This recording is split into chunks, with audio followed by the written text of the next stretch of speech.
Hey guys, comic verse के एक और एपिसोड में आप सभी का स्वागत है। तो आज डिज्नी प्लस हॉटस्टार खोला ये सोचकर कि मार्वल के व्हाट इफ का अगला एपिसोड देखेंगे, लेकिन थोड़ी देर तक देखने के बाद मुझे रियलाइज हुआ कि शायद इन लोगों ने कोई गलत पिक्चर लगा दी है, क्योंकि ये वाला एपिसोड इतना डार्क था कि ऐसा लगा जैसे डीसी के यूनिवर्स में पहुंच चुका हूं। लेकिन थोड़ी आगे जाने के बाद जब हमारे डॉक्टर चचा दिखे तो समझ में आ गया कि नहीं, सही जगह पे है, बस एपिसोड थोड़ा सा डार्क बना दिया है। खैर, तो मार्वल व्हाट इफ के एपिसोड 4 में हमने देखा कि क्या होता अगर डॉक्टर स्ट्रेंज और क्रिस्टीन पामर एक ही गाड़ी में बैठकर उस वाले इवेंट के लिए जा रहे होते एंड उस एक्सीडेंट में डॉक्टर स्ट्रेंज के हाथ नहीं बल्कि क्रिस्टीन पामर की डेथ होती। तो कुछ नहीं होता, दो डॉक्टर स्ट्रेंज हो जाते, जिसमें से एक पूरी तरह से पगलेट रहता और दूसरा वाला ठीक रहता, और इसका एंड इतना ज्यादा डार्क होता कि आप सपने में भी नहीं सोच सकते। तो कॉमिक वर्स से मैं हूं मोहित और आज हम लोग करने वाले हैं मार्वल के व्हाट इफ के एपिसोड 4 का ब्रेकडाउन। तो बिना अपने अंदर शैतानों को लपेटे चलिए शुरू करते हैं।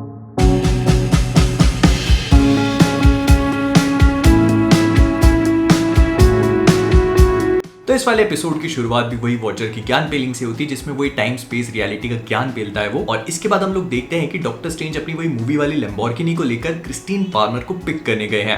अब देखो, मूवी में ये वाली चीज थोड़ी सी डिफरेंटली प्ले आउट करती है। डॉक्टर स्ट्रेंज क्रिस्टीन पामर से पूछते तो हैं उस इवेंट में जाने के लिए, लेकिन क्रिस्टीन रिजेक्ट कर देती है ये बोलकर कि उन दोनों के बीच में जो भी रिलेशनशिप थी उसमें सब कुछ डॉक्टर स्ट्रेंज के बारे में ही होता था। लेकिन इस वाली रियलिटी में उन्होंने एक्सेप्ट कर लिया है और वो दोनों डेट पे जा रहे हैं। अब इस पूरे इवेंट में डॉक्टर स्ट्रेंज को एक स्पीच देनी है, क्योंकि उन्होंने रेडिकल हेमिस्फेरेक्टोमी नाम का एक प्रोसीजर करा है जो बहुत ही ज्यादा लेजेंडरी और लैंडमार्क होता है। एंड कॉमिक बुक्स का ज्ञान पेलते पेलते आज कुछ अपने प्रोफेशन का भी ज्ञान पेलूंगा मैं। अब रेडिकल हेमिस्फेरेक्टोमी बेसिकली एक ब्रेन का प्रोसीजर होता है जो छोटे बच्चों में किया जाता है। अब आपने कभी भी ब्रेन का अगर डायग्राम देखा तो आपको पता होगा कि उसके दो हिस्से होते हैं, मतलब एक लेफ्ट और एक राइट, और इन दोनों हिस्सों को एक एक हेमिस्फीयर बोला जाता है। एंड अगर आप इन्हीं में से एक हिस्से को निकाल दोगे तो उसी प्रोसीजर को रेडिकल हेमिस्फेरेक्टोमी कहते हैं। अब मुझे पता है कि आप लोग सोच रहे होंगे कि दिमाग के एक हिस्से को ही निकालना थोड़ा ज्यादा नहीं हो गया? तो हाँ, ये काफी रेयर प्रोसीजर है जो उन्हीं बच्चों में किया जाता है जिनको रिफ्रैक्टरी एपिलेप्सी होती है, मतलब झटके आने वाली वो बीमारी जो किसी भी दवाई को रिस्पॉन्ड नहीं करती है। और जब सारे मेजर्स फेल हो जाते हैं तो फिर इस प्रोसीजर के बारे में सोचा जाता है जो हर कोई नहीं कर सकता। और नेचुरली अगर आप दिमाग के एक हिस्से को निकाल दोगे तो कुछ ना कुछ साइड इफेक्ट्स तो होंगे ही। तो इसमें भी जो दिमाग का हेमिस्फीयर निकाल दिया जाता है उसके ऑपोजिट बॉडी के जो पार्ट्स होते हैं उनमें वीकनेस आ जाती है, क्योंकि हमारा राइट साइड का ब्रेन जो है वो लेफ्ट पार्ट को कंट्रोल करता है और लेफ्ट पार्ट जो है वो राइट साइड को। खैर, तो coming back to the episode, हम लोग देखते हैं कि डॉक्टर स्ट्रेंज और क्रिस्टीन पामर बैठ के गाड़ी में जा रहे होते हैं और एक एक्सीडेंट होते होते बचता है, जिसमें डॉक्टर स्ट्रेंज काफी अच्छे से गाड़ी को बचा लेते हैं। लेकिन तभी उनके पीछे से आकर एक गाड़ी ठोकती है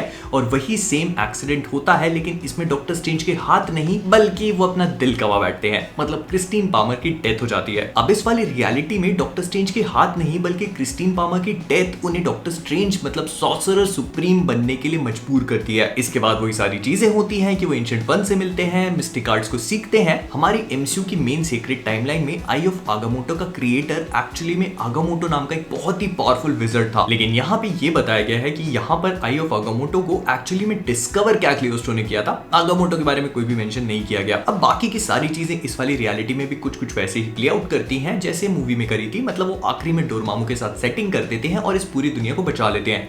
लेकिन एंड में जाकर उन्हें दोबारा से अपनी क्रिस्टीन पामर को बचाने की खुजाल छूटती है। अब जो चीज मैंने इस वाले सीन में नोटिस करी वो ये थी कि मूवी में इस वाली दीवार पे एक्चुअली में बैंड्स ऑफ सिटोरैक एग्जिस्ट करते थे, लेकिन यहाँ पर नहीं है, जो कि पूरी तरह से अंडरस्टैंडेबल भी है, क्योंकि बैंड्स ऑफ सिटोरैक का यूज करके उन्होंने काइसिलियस को बांध दिया था और फिर काइसिलियस उन्हें तोड़कर निकल गया था। अब फनी चीज ये है कि इस वाले सीन के बाद एमसीयू में क्रिम्सन बैंड्स ऑफ सिटोरैक को भी रेटकॉन कर दिया गया और उन्हें कुछ वैसा ही दिखाया गया जैसे कॉमिक बुक्स में वो एग्जिस्ट करते हैं।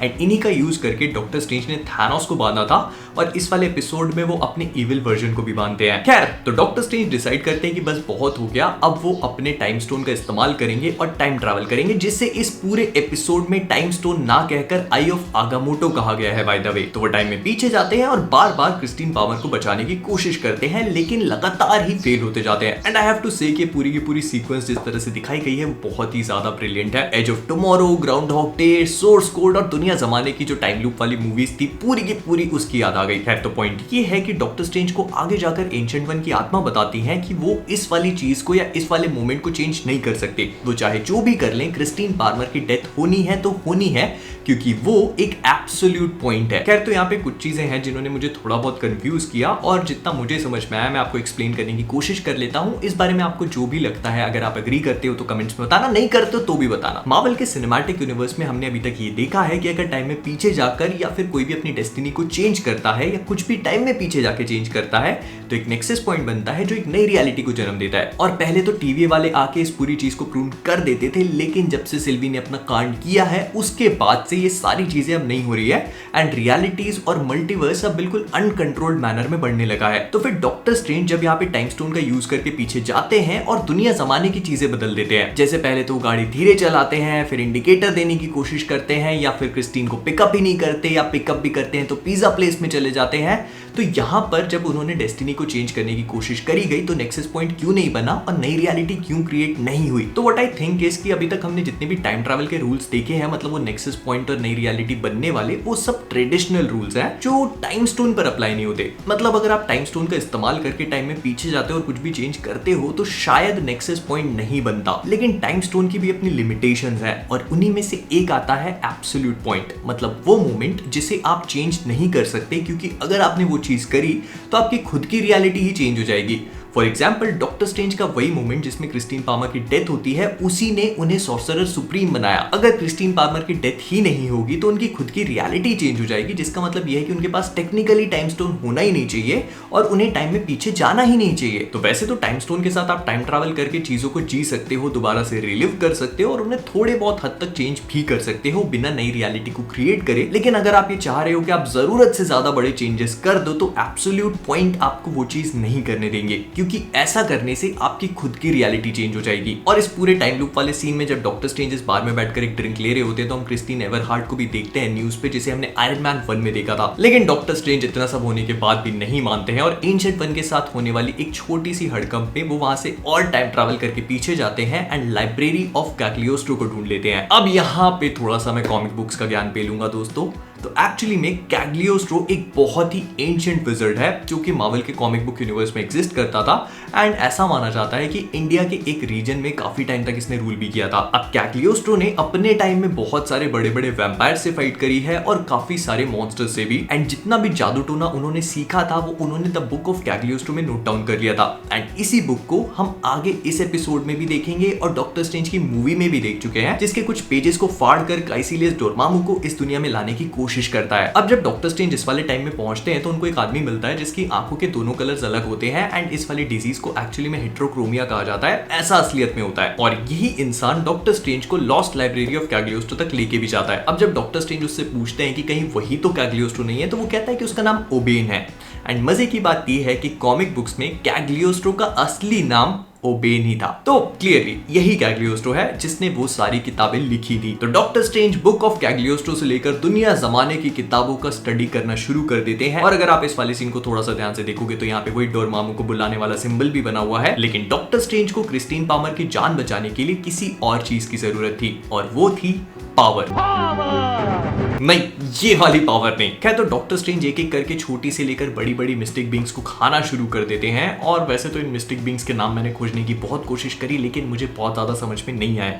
इसमें से एक फीनिक्स फोर्स जैसी लग रही है जिसका डीसी की रेवन के साथ कुछ क्रॉसओवर कर दिया गया है, फिर एक गार्डन नोम है। इसके अलावा मार्वल के एक लाल रंग के सींग वाले डीमन जैसा दिखने वाला मॉन्स्टर है जिसे डॉक्टर स्ट्रेंज जब अपने अंदर ले लेते तो वो भी समझ जाओ, छोड़ो यार। क्या तो डॉक्टर स्ट्रेंज अपने आप को इतना ज्यादा शक्तिशाली बना लेते हैं कि वो सॉर्सरर सुप्रीम से डॉक्टर सुप्रीम बन जाते हैं और अपनी इन्हीं शक्तियों का यूज करके वो दोबारा से उसी टेंटिकल वाले मॉन्स्टर को बुलाते हैं जिसे हमने व्हाट इफ के ही एपिसोड 1 में देखा था, जिसे रेड स्कल ने हाइड्रा चैंपियन कह के बुलाया था और पेगी कार्टर उसके साथ अंदर पहुंचकर और उसके टेंटिकल्स को काट कर बाहर निकलती है। तो इस वाली रियलिटी में भी हमारे डॉक्टर साहब ने वैसा ही दिखने वाला मॉन्स्टर बुलाया। अब वैसे तो मैंने पहले भी बताया था कि हो सकता है कि मार्वल कॉमिक्स का एक बहुत ही फेमस इंटर डायमेंशनल विलन शुमागोराथ हो, लेकिन इसके अलावा हाइव नाम का भी एक विलन था जो ऐसा ही दिखता था और उसे एजेंट्स ऑफ शील्ड में भी दिखाया गया था, लेकिन मुझे लगता नहीं कि हाइव होगा। तो डॉक्टर स्ट्रेंज इस वाले मॉन्स्टर के टेंटिकल्स को काटते हैं और उसे भी अपने अंदर एब्जॉर्ब करके इतने ज्यादा पावरफुल बन जाते हैं कि वो वॉचर तक को देख सकते हैं। लेकिन तब एंशिएंट वन बताती है कि उन्होंने एक अलग ही गेम खेल लिया है। जब डॉक्टर स्ट्रेंज के साथ उनकी थोड़ी बहुत फाइट हो रही थी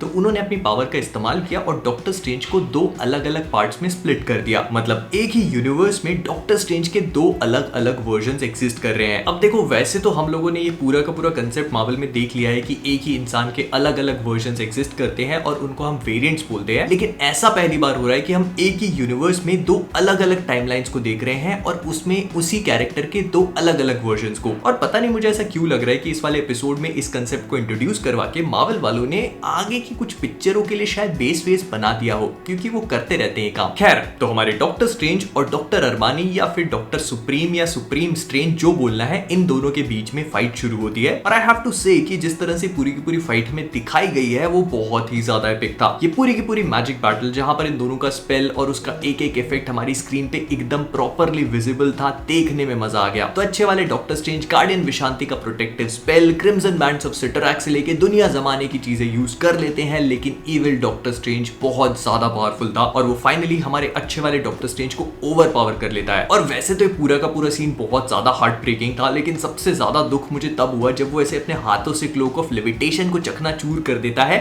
स्पीकिंग ऑफ विच, ये जो पूरी क्लोक ऑफ लेविटेशन की फाइट थी ना, वो भी बिल्कुल अनएक्सपेक्टेड थी और उसे देखने में भी बहुत मजा आया। अब इविल डॉक्टर स्ट्रेंज इतने ज्यादा पावरफुल हो जाते हैं कि वो क्रिस्टीन पामर को भी सेव कर लेते हैं, लेकिन क्योंकि क्रिस्टीन पामर जो अब जिंदा होने के बाद इसी रियलिटी का पार्ट बन चुकी है, तो वो भी इसी रियलिटी के साथ डिस्ट्रॉय होने लगती है और डॉक्टर स्ट्रेंज दुनिया जमाने की ताकत लगाने के बाद वॉचर से तक जुगाड़ लगा लेते हैं, लेकिन फिर भी वो उसे नहीं बचा पाते। जो मुझे लेकर आता है एक और चीज पे कि एक एक एपिसोड करके हम इस पूरी सीरीज में वॉचर के इन्वॉल्वमेंट को और भी ज्यादा होते हुए देख सकते हैं। एपिसोड 1 में थोड़ा सा कम था, एपिसोड 2 में और थोड़ा बड़ा, एपिसोड 3 में हमने उन्हें बहुत सारी जगहों पे देखा और अब एपिसोड 4 में वो एक कैरेक्टर के साथ डायरेक्टली इंटरैक्ट कर रहे हैं। तो ये भी बहुत क्लियर कट हिंट है कि आने वाले एपिसोड्स में उनका इन्वॉल्वमेंट और भी ज्यादा बढ़ेगा, तभी जाकर वो एक पूरी की पूरी सेना को जमा करेंगे ताकि वो आखिरी वाले एपिसोड में इनकी बैटल करवा सकें किसी बड़े विलन से, जो आई थिंक कि अल्ट्रॉन होगा, जिसके पास पूरे के पूरे इन्फिनिटी स्टोन्स है और वो विजन की बॉडी में है। तो मैं सही बताऊं तो इस पूरी बैटल में मुझे लग रहा था कि जो अच्छे वाले डॉक्टर स्ट्रेंज है वो अल्टीमेटली बुरे को हरा ही देंगे और इस पूरी रियलिटी को बचा लेंगे,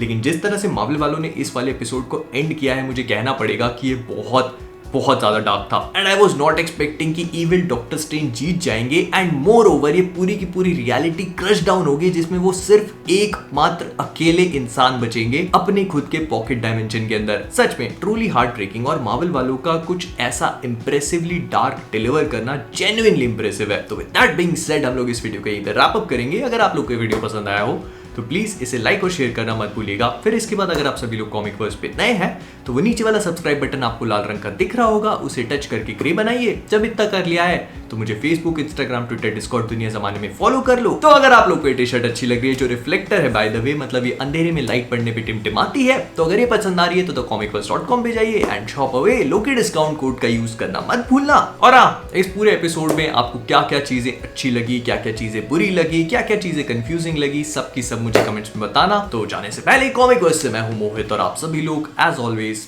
कीपिंग ऑसम।